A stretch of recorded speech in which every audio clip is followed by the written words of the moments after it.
A Hora do Ungido, com o pastor Paulo Messias. Olá, meus amados irmãos e irmãs, a quem vos saúdo com a graça e com a paz do Senhor Jesus. Eu sou o pastor Paulo Messias, da Igreja Videira de Canaã, Goiânia, Goiás, Brasil, para o mundo, chamado por Deus para pregar o Evangelho da graça, para curar os enfermos, para libertar os cativos. Mas antes de orar com você, eu gostaria de compartilhar uma palavra de Deus. O último será melhor que o primeiro. O Espírito Santo colocou no meu coração uma palavra profética para esse último mês. Sempre liberamos as palavras, temos a oportunidade de colher os frutos se cremos. Se suportamos o combate da fé e o calor das adversidades, Deus fará, segundo a palavra liberada. Amém? As profecias parecem loucas para a mente humana, mas elas vêm para mudar o seu momento. Elas vêm para alterar a sua história. Elas vêm como um sopro do Espírito Santo para colocar você na terra da promessa. É por isso que somente a fé tem o poder de acioná-las. Jó capítulo 8, verso 7 diz: o teu princípio, na verdade, terá sido pequeno, mas o último estado crescerá em extremo. Na tradução literal, o teu começo foi pequeno e o último fim será muito grande. Há algo interessante na maneira de Deus agir. Ele reservou o melhor para o último, para que o último, em pessoa, dias, épocas e lugares. Entramos no último mês do ano da casa cheia e eu profetizo que ainda há tempo para Deus realizar o impossível na sua vida. Eu amo a palavra profética. Deus nos diz: espere com fé, não desista de crer, e eu farei muito mais do que você imagina ou pensa. Eu sou o Senhor de tudo e sobre tudo. O meu poder não tem fim. Minha graça é abundante para derramar ricas bênçãos de minha aliança para contigo. Eu estou com grande certeza nesse mês. É o último e no último haverá o melhor. No último, uma nova unção virá. 1 Samuel, capítulo 16, verso 11. Perguntou Samuel a Jessé: acabaram os teus filhos? Ele respondeu: ainda falta o mais moço, o último, que está apacentando as ovelhas. Disse, pois, Samuel a Jessé: manda chamá-lo, pois não nos assentaremos à mesa sem que ele venha. Então mandou chamá-lo e fê-lo entrar. Ele era ruivo, de belos olhos, de boa aparência. Disse o Senhor: levanta-te e unge, pois é ele. Tomou Samuel o chifre de azeite e ungiu no meio dos seus irmãos. E daquele dia em diante, o Espírito do Senhor se apossou de Davi. Então Samuel se levantou e foi para Ramá. Davi era o último e recebeu a melhor unção, a unção para destruir ursos, leões e gigantes. Em nome de Jesus, receba uma unção tão poderosa para destruir os gigantes que estão intimidando a sua casa. Que seja despedaçado os grilhões que prendem os seus filhos e familiares. Que todo desafio seja superado. Que você adentre nos portões do palácio para assumir a posição de rei sobre a terra. Aleluia! No último, você receberá 5 vezes mais. Em Gênesis capítulo 43, verso 29. Levantando José os olhos, viu a Benjamim, seu irmão, filho da sua mãe, e disse: esse é o vosso irmão mais novo, o último do seu pai, de quem me falaste. E acrescentou: Deus te conceda graça, meu filho. 43, 34. Então acrescentou as porções que estava diante dele. A porção de Benjamim era 5 vezes mais do que a de qualquer deles. Eles beberam e se regalaram com ele. Em outras palavras, esse é o último dos seus irmãos. Nesse último mês, que Deus lhe conceda graça, 5 vezes mais graças, em recurso financeiro, em paz, em favor. 5 vezes mais. Em nome de Jesus, receba 5 vezes mais por todos esses anos todos os meses desse ano. Em nome de Jesus, receba 5 vezes mais prosperidade, paz e saúde. Em Hebreus capítulo 5, verso 13.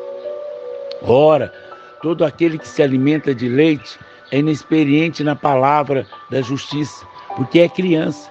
Eu pergunto a você, a sua justiça diante de Deus é pela sua conduta ou é um dom recebido pela fé? A sua maturidade depende de como você entende a palavra da justiça. Se você crê que é um dom, então você é maduro na fé. No último, você vai colher o que não plantou.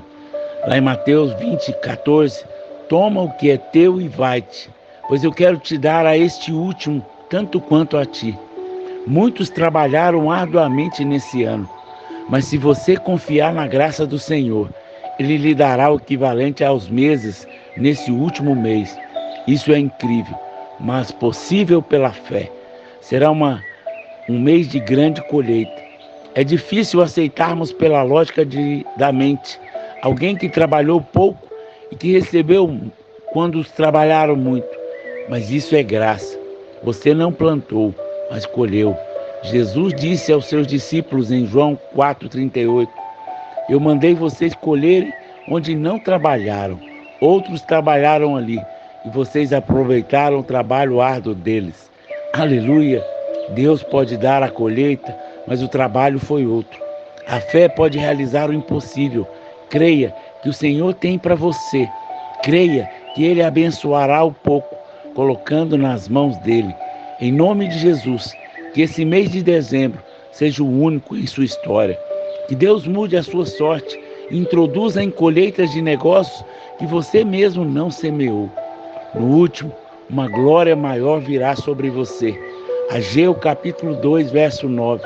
A glória dessa última casa será maior do que a primeira, diz o Senhor dos Exércitos. Nesse lugar darei paz, diz o Senhor dos Exércitos. Você e a casa de Deus, santuário do Espírito Santo. Você sabe disso? Tua casa será revestida de uma nova atmosfera, pela presença constante do Senhor. O frescor da sua presença trará satisfação em seu coração. Ele lhe dará um novo cântico nos lábios, e você verá toda a sua bondade se revelando em coisas espirituais e materiais, em nome de Jesus. Eu profetizo Isaías 60, verso 2, sobre você. A casa está coberta de escuridão. Os povos vivem nas trevas, mas a luz do Senhor está brilhando sobre você. Sobre você aparece a glória de Deus. Não tema as más notícias. A glória te protege. A glória de Deus ressuscitou Jesus dentre os mortos. Essa glória guardará você de todo o mal. Lázaro estava com doença mortal. Jesus, sabendo disso, esperou que ele morresse, porque a glória é maior quando o desafio é maior. O último, o mover do Espírito Santo sobre você será tremendo. Em João capítulo 7, verso 37, no último dia, o grande dia da festa, levantou-se Jesus e exclamou, se alguém tem sede, venha a mim e beba. Jesus estava na festa dos tabernáculos. Essa festa é profética para nós. Jesus, uma vez mais, tabernaculará conosco. Ele está voltando. Hoje, também somos tabernáculo de Deus. Assim, a realidade dessa festa pertence a nós. 4 coisas ocorriam na festa no dia de Jesus. Moravam em barracas durante 7 dias. Para nós, anuncia que a nossa pátria está no céu. Nós somos como o pai Abraão, morador de barracas, que aguardavam uma verdadeira cidade no céu. Segunda coisa, o sacerdote acendia os 4 grandes candelabros de 21 metros de altura por 20 metros de comprimento. Cada um continha tigelas de ouro de azeite. Os sacerdotes subiam as escadas para acender os pavios que eram feitos de chaves com vestes velhas do sacerdote, acumuladas durante o ano. Embora a maioria dos participantes da festa do tabernáculo nunca visse o candelabro sagrado ou menorá dentro do lugar santo, onde apenas os sacerdotes podiam entrar. Essa celebração dava ao povo a mensagem da luz. Terceiro, os sacrifícios e ofertas eram maiores. Nessas festas, os sacrifícios eram maiores que qualquer outro, sendo o dobro de carneiros, o carneiro e 5 vezes o número de novilhos. Para nós, isso fala da abundância da graça pelo sacrifício de Cristo. Sempre há algo muito mais além do que você imagina. Quarto, a retirada da água no tanque de Siloé, o enviado, é derramado dela no altar do holocausto. O quarto evento significativo da festa dos tabernáculos era a retirada da água de Siloé e da sua libação no altar. Durante a preparação do holocausto, os sacerdotes, com grandes alegrias e cânticos degraus, desciam do templo até o tanque de Siloé, 800 metros, onde um dos sacerdotes enchia um frasco com água, enquanto o coro repetia: com alegria, tirai as águas da fonte da salvação. Os sacerdotes retornaram ao templo pelas portas das águas, uma porta no lado sul do muro que circuncida imediatamente o templo dentro do pátio dos gentios, onde a procissão era acompanhada por outros peregrinos que tinham vindo ao templo de Israel. Quando chegaram aos portões das águas, soava um toque de chofar. Ao soar do chofar, o grupo dirigia-se ao altar localizado no pátio dos sacerdotes, que circundavam imediatamente o templo. O sacerdote, carregando o frasco de ouro cheio de água, subia ao altar e preparava para derramar a libação no holocausto matino. O sacerdote, carregando de derramar a água, oferecia então a libação de água com a libação de vinho em 2 tigelas de prata, num canto sudoeste do altar.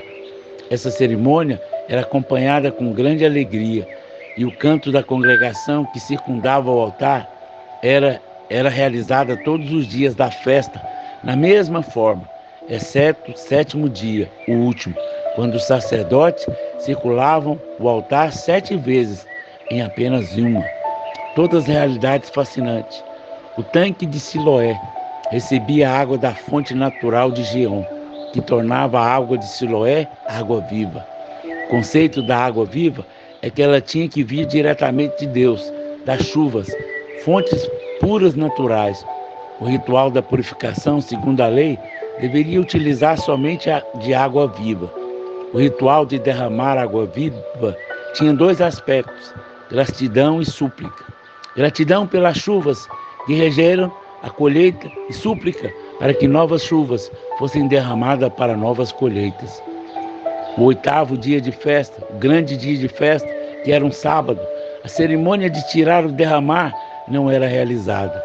Jesus chegou no meio da festa, ou seja, no 4º dia, e ensinava no templo. Em João capítulo 7, verso 14, diz: corria já ao meio da festa, e Jesus subiu ao templo e ensinava. A multidão maravilhava do seu ensino. Muitos creram na sua palavra.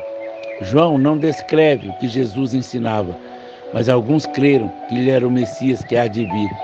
Os religiosos, como sempre, se opuseram e despertaram uma grande confusão entre o povo. Alguns criam, outros não. Nesse ambiente, Jesus esperou até o último dia, o grande dia da festa, para levantar e clamar todas as pessoas dentro do templo: se alguém tem sede, venha a mim e beba. Quem não crer em mim, como diz as Escrituras, do seu interior fluirão rios de água viva. Jesus esperou até o grande dia da festa, no qual não havia cerimônia de derramamento de água, para proclamar publicamente: ele era a fonte de água viva, conforme Isaías 12:3. Vós, com alegria, tirareis águas da fonte da salvação. Aleluia! Jesus é a fonte de água viva. Se você beber dela, um rio de água viva fluirá do seu interior. Você nunca mais terá sede de vida. Os soldados, os principais sacerdotes e fariseus haviam mandado prender Jesus durante a festa. Os soldados que foram prender regressaram sem Jesus. O texto diz, João 7,45. Voltaram, pois, os guardas à presença dos principais sacerdotes e fariseus. E estes lhe perguntaram: por que não trouxeste? Responderam: jamais alguém falou com este homem. Eu amo a expressão: Eu amo Jesus e a sua palavra. Ninguém jamais falou com ele. Ele é a luz do mundo, o Salvador, o grande eu sou, a própria ressurreição. Deus conosco, o Senhor dos senhores. Aleluia. Pedro disse: só tu tens palavras de vida eterna. Pastor, o que nós podemos concluir? Prepare com fé, grande certeza. Vence a oposição pelo Espírito, orando no Espírito, declarando a sua fé na palavra, em Cristo. Nesse mês, o último mês, você terá a grande manifestação do agir de Deus em teu favor. Pai, que essa palavra se cumpra na vida de todos os irmãos que estão me ouvindo através do canal do YouTube. Eu os abençoo em nome de Jesus. Amém, amém e amém. Meu amado irmão, minha amada irmã, divulgue ao máximo essa palavra, ainda nesse mês, para que as pessoas recebam essa palavra e tenham o cumprimento da promessa na sua vida. Se você foi abençoado e deseja ser um semeador do nosso ministério, aí tem o número do Pix, que você pode fazer uma oferta generosa. E eu tenho certeza que Deus vai multiplicar a sua sementeira. Deus abençoe ricamente, em nome de Jesus.